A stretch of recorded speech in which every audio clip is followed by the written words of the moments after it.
Lajmin e parë të gëzuar na e dha Fatmir Mediu, ai postoi një selfie me Lasivitan, i cili paguhet për marketingun e fushatës elektorale të Berishës, duke lajmëruar gjithë popullin shqiptar se ai po rikthehet. Vizitën e parë kishte bërë pak më shumë se një muaj më parë për një ditë. Kjo është e dyta dhe pritet të jetë më e rëndësishme. Ai ka në kontratë 3 klientë të rëndësishëm: Sali Berishën në gjykim për vepra penale, korrupsion madhor dhe kapje shteti, Ilir Metën ende i lirë por nën akuzë për korrupsion dhe Fatmir Mediu nën akuzë për korrupsion me proces gjyqësor në zhvillim. Nuk dihet nëse për këta të tretë pandehur do të ishte më mirë të merrnin një avokat të mirë amerikan sesa një specialist marketingu elektoral, por ata shpresojnë që me që ai ka bërë fushatën e Trumpit, do t'i nxjerrë edhe ata fitues dhe pastaj me drejtësinë merren vet. Lajmi i dytë i gëzuar është që 2 specialistët e Obdatit, programit të ndihmës juridike të SBA-ve, do të rikthehen në punën e tyre si këshilltar në SPAK. Siç po thuhet, SBA hoqi bllokimin e vendosur nga urdhri i ekzekutivit Trumpit për ndërprerjen e ndihmës së jashtme amerikane. Në fakt, ndihma financiare e SBA-ve për SPAK-un konsiston kryesisht në rrogën e 2 ekspertëve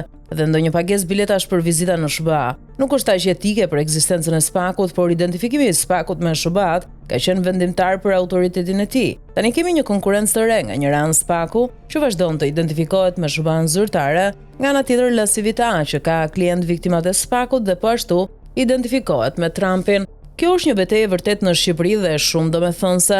Është betejë atyre që flasin në emër të SBA-s dhe në emër të Trumpit. Lasivitan nuk vlen për fushatë elektorale, sepse po tjetë vërtet ajo që tha Flamuri, që u ka rekomanduar koalicionin me Gjuzin dhe Irini Sherin, atëherë më mirë të rri larg fushatës. Por ai vlen për të trembur SPAK-un, siç po e përdorin Mediu dhe Berisha, si i dërguari Trumpit në krah të tyre. Kështu Mediu poston foton me Lasivitan dhe nuk paraqitet në gjyq në Tiranë. Ndërkohë që Velia është futur në burg dhe nuk e lejojnë të takohet as me zyrtarët e bashkisë që ende drejton. Berisha po ashtu thot demokratëve se shpëtimi do të vijë nga magjia e Lasivitas, i cili do t'i çojë në pushtet dhe pastaj ata do të shkrinë SPAK-un. Tani rikthimi i 2 ekspertëve të Obdatit në SPAK është shenjë se shteti amerikan do të vazhdojë mbështetjen për SPAK-un dhe ky i fundit, siç edhe duket, mund të vazhdojë të flasë në emër të SBA-s kur vepron, ndërsa rikthimi i Lasivitas është punë ditësh.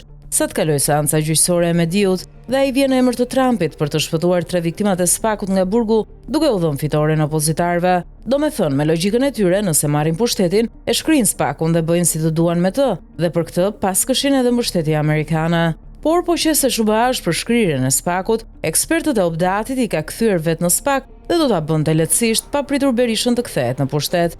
Nuk besoj se Rama do të kundërshtonte nëse e bënin ata. Pra, nga njëra anë kemi ekspertët zyrtar të SBA-s që vazhdojnë mbështetjen për SPAK-un dhe nga ana tjetër një punonjës marketingu elektoral që vjen në emër të Trumpit kundër ekspertëve të shtetit amerikan. Ky i dyti është me afat skadence deri më 12 maj. Pastaj ose SPAK bëhet viktime të dërguarit të Trumpit, siç pretendon Berisha po fitoi, ose klientët e Lasivitas, Berisha Meta Mediu, bëhen viktima të SPAK-ut, po humbi strategjia e Lasivitas, i cili sipas tyre është po ashtu i mbështetur nga qeveria e Trumpit, sido që të ndodh, të paktën ikim pa merak se kanë Trumpin në Shtetet e Bashkuara të Amerikës.